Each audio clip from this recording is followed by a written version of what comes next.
Holmes here for Red Tractor Nation. I'm here with my friend Dwayne Hansford. We're here in Johnson County, Indiana, and we're at the Johnson County Antique Machinery Association 30th show. The 30th annual show. And what do you do for this Johnson County Antique Machinery Association? Well, I've been president for 30 years. 30 years? Yeah, 30 years. There's no like term limits on that or something? I wish there was. A friend of mine and I started the club 30 years ago. Thought it'd be kind of cool to get some guys together and have a little show. And middle of the winter, we decided to form a club, and we had 58, 59 guys showed up the first night. So wow, that's a good crowd for an initial meeting. And it was pretty slick that night. It was icy and kind of, and it just kind of grew from there. And he had a aneurysm, brainstem aneurysm, year and a half later, and it's just been my goal to carry it on since then. Oh, so, wow. And that's a great legacy. What was his name? Spencer Tarr. Spencer Tarr. He's still living. He just celebrated his 70th birthday. Some of us guys went up and paraded past the nursing home he's in. And he enjoyed that a bunch. So, and it was good to see him again. He's kind of limited what he can do, but this is our way of carrying it on. So. Great, fantastic. So how many, so this 30th anniversary, how many pieces of machinery registered for here? Over 230 tractors. Then we had equipment on top of that, and we had around 162 internationals here this time. Okay, so. Because this was international was your feature, yeah. And the chapter 7 yeah. of the International Harvester Collectors was here.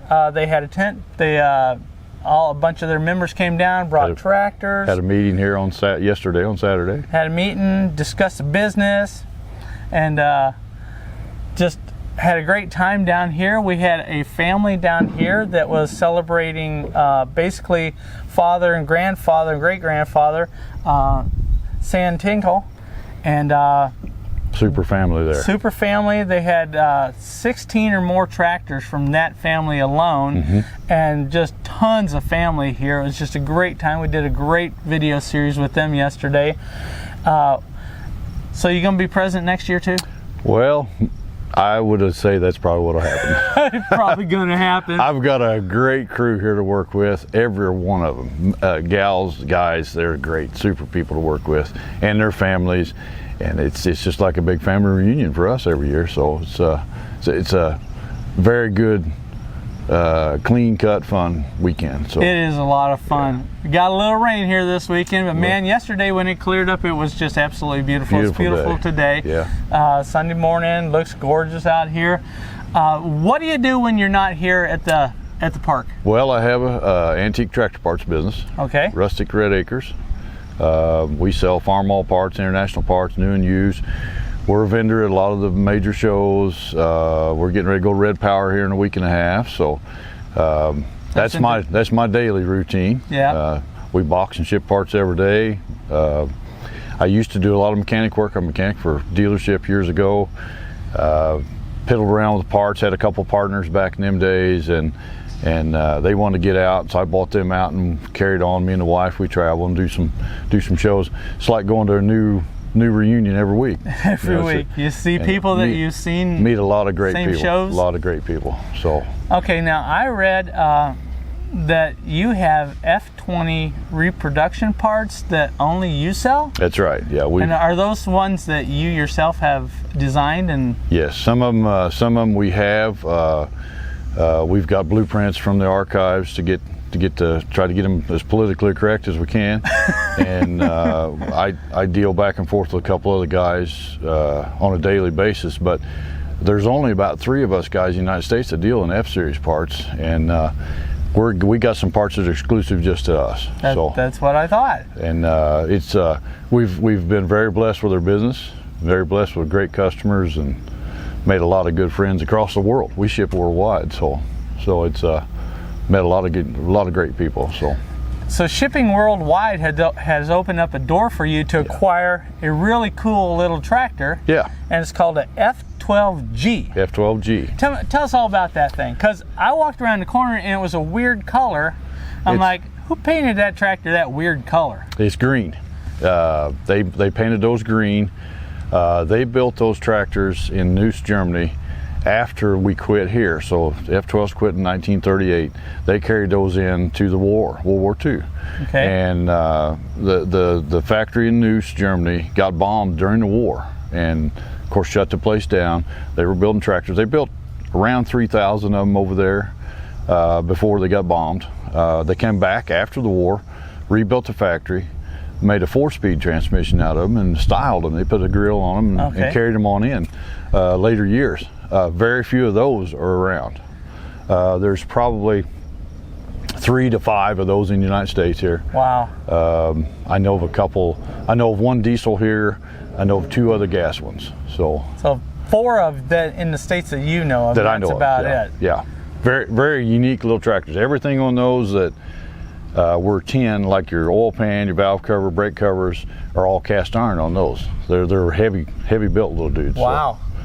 So, kind of a cool little tractor. And they were built during World War II, during wartime. During the wartime. During the wartime. Yeah. That factory was still up and running. Yeah. Until boom, bombed it. Right.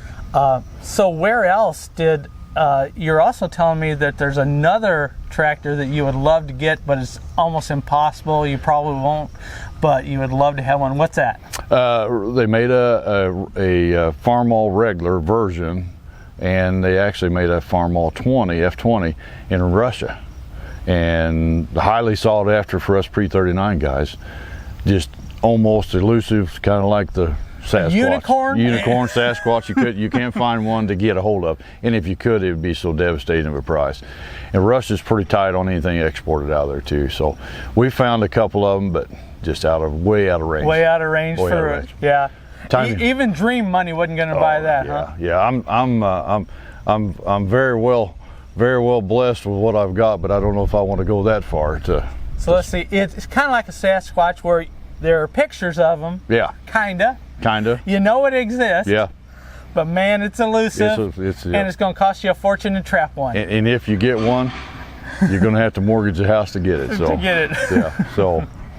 Well, there's another thing that you've done with F20s in your collection. You are a pre-39 guy. I am pre-39. That is your specialty. You know everything there is to know about it, I assume. Yeah, I hope I can tell some things anyways. So if a guy has a question, you're the guy to ask a lot of times. So you said, I want an F20 with every wide front that was ever offered. I mean, every wide front, every narrow front, everything that was ever offered on the front end. So what did we end up with? Well, I ended up with a pre-39 F20 single front. Okay, just a single tricycle tire wheel on the front. Then we ended up, we've had this adjustable wide front for years. Wow, adjustable wide front. And then the next one we bought. And the axle on that thing's like yay big around. Yeah. That thing's huge. That axle got part of that axle actually got carried into the H&Ms. So okay. Basically same pivot bolster. They did go to brace rods from the pivot bolster up to the frame because they break them off. So and the tie rods and stuff, every tie rod ends and tie rod are in front instead of back under the tractor. Right. And this one here is probably one that got added later because the steering arms are lower. Okay. The first ones that come out, the steering rods were higher. So this was probably a later one that got added later on. They offered that option way into way after the H&Ms come out. So to retro back on the F20s. So, okay. This is a late 38, high-speed fourth. It's got a Harvester starter. It's got a kind of unique piece on the back. Got a crop duster on it. I thought it was a duster. Yeah, that was used to fog DDT on crops years ago. Yeah. We've had fog DDT on the farmer too. On the farmer too, yeah. You got an inline generator set up on it. It's kind of different, but there's a few guys that got those. So yeah. It's that tractor's been around the world. It almost knows its way on and off the trailer. So it shows its battle scars now. But, so you've had that to quite a few places. Red Power, we've been quite a few Red Powers with it. A lot of local shows, like state shows. So now tell me about the color. It's black. Yeah, back a few years ago they done a pre-39 or F-Series book that's out. You can buy them today still, or some of them are still available. I helped with numerous other guys proofread on that book, and what they done, they went to the archives, got a lot of good information out of Wisconsin up there to put this book together. Well, in the process of that, I'd already painted this black. I had one before that was black, but I never did understand why. Why it was black. The story is they bought paint in 55-gallon drums, the gray.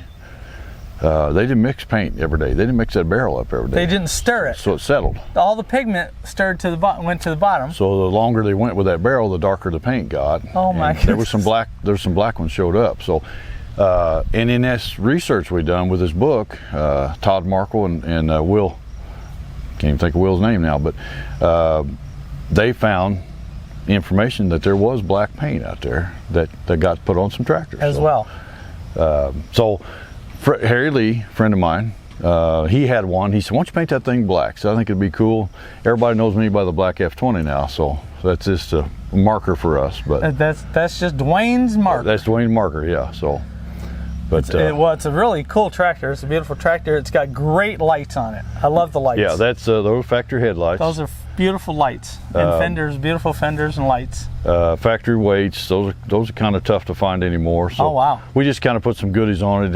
It's got a Harvester starter set up on it too. So it's kind of a lot of guys sought after that. You know, they want them. So we've got 320s with starters on them too. So okay. Well, I want to stand over in front of this one, and you can tell me all about this one. Now this is unusual in that this is an F20 low cane, right? Low cane, yes. Okay. Now what is it about the front end on the low cane that would make someone walk up and say, "Oh, that's a cane"? Well, I've had guys question that a time or two about the axle. What they done, these were built for the Australian market. Okay. They wasn't built to stay here. Of course, we know how that works sometimes. Sometimes you get stuff left over, but they actually used a 20 wide front bolster like that one there, okay. But they put a F30 low cane axle in them. Okay. And then called them an F20 cane. And they were only made the real tail end of the F20. So they were real late F20 39s. They have a different gearing pattern in the transmission, a little different speeds. Oh. What we can tell from the parts book, they were shipped with no wheels. So we don't know for sure. Just sitting on the axles. Yeah. And on the gears back there. We don't know for sure what wheels they actually used on them. So this was my version, what I thought it should look like. It fits it pretty good. Kind of unique tractors. There's a couple guys that's got them. This one, as far as I know, is politically correct. Okay. Number wise. Parts and numbers and everything all match. They didn't. Good. A lot of the canes, they stamped them NW or CNW. Cane, narrow, wide front. This one, then what we can tell, the 20s never had the C on them. No stamp. Just NW, and this one has that. So. Okay. Kind of unique tractor. We enjoy taking it too. So. Is this your pretty tractor? Yeah, that's my pretty tractor. This is the pretty tractor. Yeah. Yeah. Now tell me what this is. This is 36 narrow tread, high speed fourth. Got a hydraulic belly pump on it. Okay. Friend of mine built this tractor, and he moved into a retirement home. I helped him do some of the work on it. He wanted to sell it, and I think he wanted to keep it close to home. So close to home, and with a guy who's a specialist. So, yeah. So we purchased it from him, and feel very fortunate to have part of what he had in his collection. So it's very nice. Now it has the two-wheel tricycle. Two-wheel tricycle, yeah. So man, I think you do got them all, don't you? Well, yeah, we've got the duck wheel version as well. So I've had that goal. I want to put the variations of them and put them at a show somewhere, and this fit the bill. So eventually you'll have to build your museum building, right? Well, yeah, I'd like to someday, but that's I'm too busy with the business. So okay. So let's walk over here and you tell me about this. This is the strangest looking mess I've ever seen. I'm like, who came up with this craziness right here? So now this, what is it really? This is what they call the Bombshell. Who called it a Bombshell? Harvester. Harvester called this the Bombshell. They built two of those. Let's step over here so we can see a little bit better what we're looking at. They built 2 of these just as a test pigeon, so to speak. Okay. So you had 2 from the development, from the R&D team. Yep. And they built 2 of these. Built a high frame, kind of an odd tractor. When you sit on the seat, it looks like it's way long and way wide because the hood's altogether different, the tank's different on them. They actually destroyed the 2 that they built. Yeah. Harry Lee, good friend of mine. The tank is like a box. Yeah, it's a box instead of like rounded. Right. And molded with the top of the hood like the other Fs are. It kind of unique tractor. Harry Lee and I were talking years ago, and I said, "Hey, do you ever see the archives pictures of the Bombshell?" And he said, "No." So he got to do some research, and I helped him a little bit. And they actually had 4 pictures of this, front version, back, both sides. He built this tractor off of those 4 pictures. So he just looked at the picture and scaled it. Yep. And put this tractor together from looking at 4 pictures. Right. And he took 24 regular front wheels, front hubs, rear hubs, and those wheels, actually, that's the way they were. This thing is probably the most helpless tractor you ever be on because there's no lugs to grab on. It don't grab a nothing. Nothing. It's pretty unique, but it's kind of a cool piece. He owned it several years. When he passed away, I got a chance to buy it, and I thought it was kind of neat to put in the collection. Yeah, because it's just kind of put together with angle iron, holding it together. It's pretty fragile. I'm thinking that's a kind of thin piece of angle iron right there to be holding that engine and transmission, all that running gear shoved together. It's a good thing you've got wheels holding most of it up. Right. And they actually had a toolbox on them just like that. Just like that. Yeah, that in the photos. You gotta have something somewhere to put the crank it even sticks out. And it runs? Yes. Holy smokes, it runs. Yes. We don't get it out too much just because it's kind of fragile, but yeah, you don't want to get the front wheel up on a trailer or something to have it bend in the middle. It's bad. A lot of the early pre-production or prototype stuff, they built them that way because they knew they were going to make changes and strengthen them up. So they just wanted to see if they could do it. Right. And this is just wide open. Yeah. That right there is a finger taker offer right there. Yes. If you ever got near that thing when someone was turning it. Yes. Wow. So you have one really old tractor here. And that's your Titan. I've got a Titan, yeah. Let's go walk down and see the Titan. Okay. All right. How many tractors you got here of yours today? I got 16 here. 16 of yours here, and that's kind of a lie because you actually have 17 here because I talked to your wife Sandy and she told me it's not 16 and 17. Tell me about the 17th. There was a fella come in here with a F12 on steel for our auction or our consignment auction, and he wanted it to go to somebody to be able to use parts off or whatever. I have a young customer, 16 years old, that's doing an FFA project. Oh, great. And he wanted a set of steel wheels, so I purchased the tractor for him for parts to help build his projects. It was actually his dad's tractor. Okay, so, his dad's tractor. Him and his 2 brothers had no interest really in keeping it, so they just ran it through the auction here at the show. Actually, I bought it before the auction. Oh, so, you did? You snuck in, didn't you? Well, yeah. That's kind of the benefits of being the president. You get a little bit of chance to do things on occasion. You get to see things ahead of time, don't you? Yeah. I've got a lot of young guys like that we help with projects. I enjoy helping those young kids. That's the life of this hobby. Oh, I'm a big supporter of the FFA tractor restoration projects. When they do it as a team, turns out great. It's a great team building experience. Good experience. When the kids do it alone, they have to do a logbook. They have to list everybody who gave them something, everybody who sold them something, what they spent, the hours they did. It's just a great way to teach them a bunch of different skills. You got mechanical skills, you got business skills, you got bookkeeping skills. Man, all the things that I learned when I was a young kid in FFA, I still use some of that stuff today. Chevron Company does a great job with working with young kids, girls and boys both, in the high school programs for a restoration program.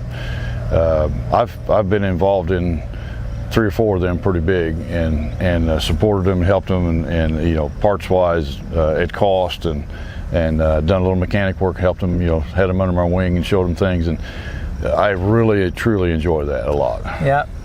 Otherwise, you know, if we don't help the youngsters out, then it'll just be us old coots out here. We'll be a dying breed one of these days, for sure. So. All right, speaking of dying breeds, this is a Titan. This is built by International Harvester in 1919. 1919, so we're 102 years old today. So. Why is it not a Mogul?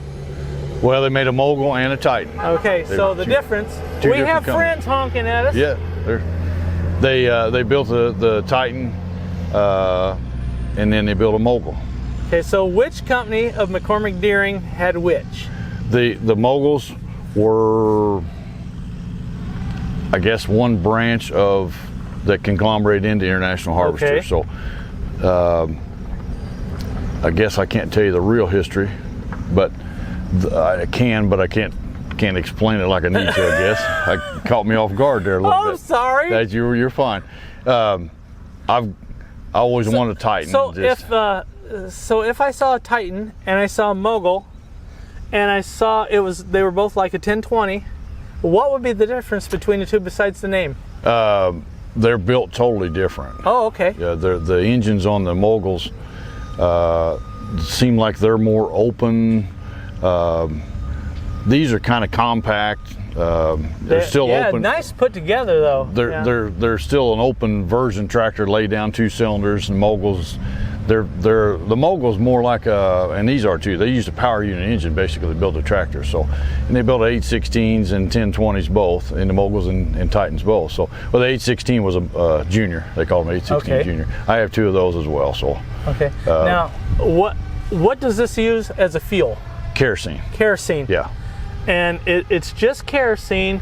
What is this thing that looks kind of like an injector box here? That's your oiler system. Okay. As the engine runs, it runs off the cam, pumps this oiler system. It basically goes to the crankshaft. So this is basically your oil pump is up here. So no engine oil in the crankcase. They use that oiler system to oil the crankshaft and the main components on it. And then every once in a while you had to drain the crankcase because it would leak by and get down in the bottom of the crankcase. You have a little leak and you have to start filling up on you? Yes. Yeah. Wow. These are pretty crude tractors to run. They're cool tractors, but they're kind of crude. I don't know that I'd want to ride one all day long in the field, but this tractor done a lot of belt work. This is like your flywheel. Yes. Balanced flywheel? Yeah, this is your flywheel, yeah. Okay, so do you have 2 different This is a belt. This is a belt pulley. This is a belt pulley. What is this one? This is just your works to engage the belt pulley, so you can disengage and engage it. So you're sitting there running. What's this crazy belt? It's just a shield. Shield. It's just a shield there. So keep your hands out of the big. Yeah, that's what it's for. Finger taker offer thing. Yeah, when you grab a hold of this hand wheel, you don't want to have your fingers up in there in them spokes. So. Okay. So. I'm going to trust you on that one. Yeah, yeah. You got a couple smashed fingernails. Yes, that's part of. Have you learned that? Yes. The hard way. That's the hard way. Yeah. That's part of doing mechanic work. So I want to look at the rear end. Okay. So it's all steel wheels. All steel wheels. Chain drive. Chain drive. Yes. This thing is chain drive, and you know, I've got a picture of my grandfather on a Fordson, and it's pretty much the same situation where you sit down in the back. Right. You can hardly see what's in front of you. I don't know how they looked and saw what they were doing. But your exhaust is right down below you, right in your feet there, so the heat's blowing back on you. Good night, Irene. A nice hot summer day, and it'd be roasting your feet. Yep. Oh my goodness. Hand clutch, exposed rocker arms, so you can sit there and watch the thing running back and forth. Yeah, I see the rocker arms for the exhaust and intake valves. Yes. 2 giant spark plugs. 2 giant spark plugs. Yeah. Those are the biggest spark plugs I've ever seen. They were rather crude machines. But they built several of them. They built around 70,000 and of these. And they ran. They done a lot of work. So there was a fellow here had another one. His family bought 3 of these at one time. To work on a farm. To work on a farm. He's had it here a couple times. He's got pretty good story on the thing. He left out here Friday because of the rain. He's afraid we're gonna get some hail and stuff. Well, you can't blame him. When you do a nice restoration on a tractor, it's all shiny and pretty. those little dimples from hailstones are not fun. No, they're not. These guys, a lot of these guys spend a lot of money on their paint jobs, and yes, it's just you can invest anywhere up to 10 grand on a paint job. Oh, yeah. easily, and that's just a tractor with, you know, barely the surface area of a tractor is just about the same as the hood on a car. Right. Completely. yeah. But they do some beautiful work out here.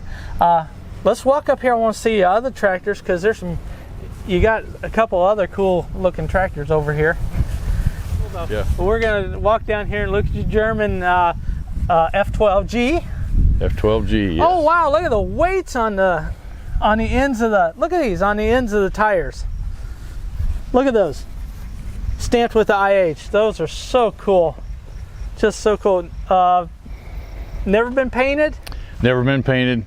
The story that I was told when I received this tractor was, I said, "Why the blue radiator?" And it's got a little bluish on the radiator, up on the top and on the bottom. The story I got was that in the Netherlands, basically where this one came from, you had a farm, I had a farm. We paint our tractors different colors so everybody knows whose is what. Who's in whose field. So somebody along the way has bought a radiator for this tractor off of someone else. Who had a blue tractor. Who had a blue tractor. But it's got the factory green underneath it. Yeah, this is the factory green color. And that's basically probably carried over from the gas engine days, some of it. Still has all 4 German tires on it. Holy ice! Yeah, the weird shape and they have a pintle hitch on the back instead of a. Yeah, you know what else I'm looking at? I'm looking at the seat. Yeah, it's like. Look at that seat. It's like sitting in a bucket. Like sitting in a dragster. That thing is so cool. It's got the fenders on it. Fenders look great. Did you have to do this transfer thing here? No, that's the way they were. That's the way it came. Yeah, that's the way it came to me. And like our Does that thing act like a? It's just a coupling. Just a coupling. Just a flex coupling is all it is. They use Bosch mags on these, and then if they had a lighting kit, they used a Bosch generator because it's so common over there. Right. Everything, like I said, everything on these that were sheet metal or tin here in the States is all cast iron. The valve cover, the oil pan, the brake covers, the top cover on the rear end, that's all heavy duty stuff. So everything here is just cast and heavy metal. And still, this one still has the honeycomb radiator in front of it, which is kind of unique. Oh wow! Most of them have been rotted away. So I like to bring this one in my American F12 wide front and set them side by side and let guys run back and forth between them. So look and see which is which. Right. Well, what's the difference? Oh, that's so neat. I want to see. So it has a pintle on the back? Yeah, it has a pintle hitch. They use these for transport over there more than farming. Okay, so pulling a wagon. Pulling wagons with a pintle ring. And it's got a power takeoff wheel in the back of it. Yeah, somewhere along the way they've used that for some kind of belt drive. I don't know what it was for sure, but all the controls are different. Would they have slung it under, or would have been? I don't know for sure. That's the way it came to me. I assume. You can hit that and not even worry. Yeah, that's pretty tough. You just back up to that thing and it slides in there whether you missed or not. That'd be good for me when I was hitching stuff up. Because what's kind of one thing that's kind of unique on these is that top cover on the rear end. That's the top cover version that they used on the pre-production F12 Waukesha 12s. That's the same style cover. So they carried that out that far into these tractors overseas. So it's kind of just and they had different seat combinations. That's why the different bolt patterns. Yeah. So whatever different seat you had, you could put on. That would have been for one of the ones with the. Yeah. Well, yeah, the one with the bent piece of steel, spring steel. Yeah. That the pan seat sat on. Could have been a flip over seat version. My big long legs, it's kind of tough to climb in there. So. Whew. I know. You and I'd have trouble. Yeah. These all came with foot brakes and hand brakes both, which ours didn't. So. Oh yeah. It's an option on ours, but. The controls. Just in case you didn't have no feet? I guess. Or you can put like a motorcycle, you put a couple of pegs up front, rest your feet up on there, and then just use the handbrake. But when you sit in there, it's about like that. So it's about like sitting on a motorcycle? Yeah, it's about like riding a Harley. So. Well, Dwayne, anything else you want to show us? Oh, you guys have been great. I'm glad you came this weekend and enjoyed you being here. Well, we had a fantastic time here. We talked to a lot of people. We saw a lot of things that I never seen before. I never seen the 2-cylinder diesel GM motor shoved in an M. I've never seen that before. We had a Cummins conversion here and a Detroit conversion both. So. Okay, yeah, I've never seen that. And okay, so GM is touting that you get 30% more power, 60% less fuel. Yeah. Okay, was it the truth? I don't know about that. Both those tractors were built by farmers, so. They're probably looking for a cheaper or more horsepower, probably. Everybody's always looking for more horsepower and better fuel economy because you know what? Fuel has always figured into crop value.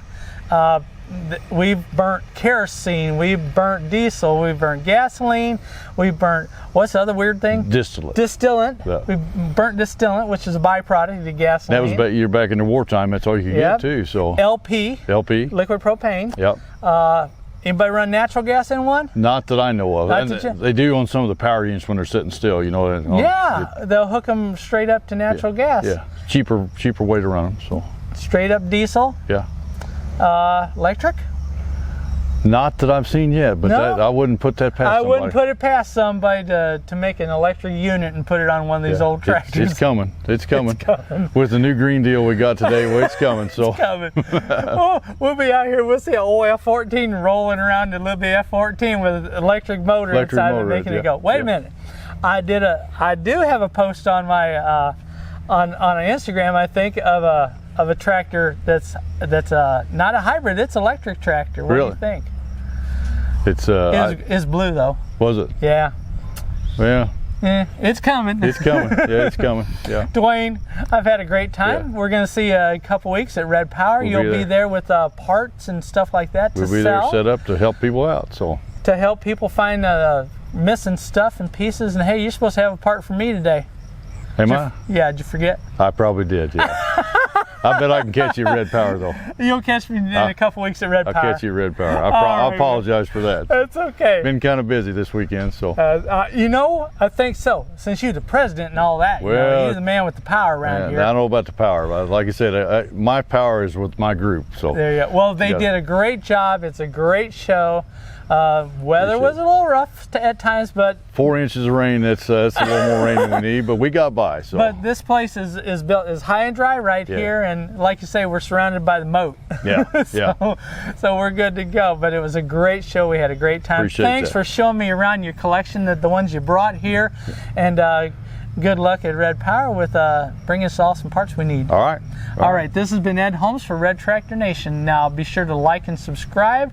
Catch us on Instagram, Facebook, and we'll see you next time on Red Tractor Nation.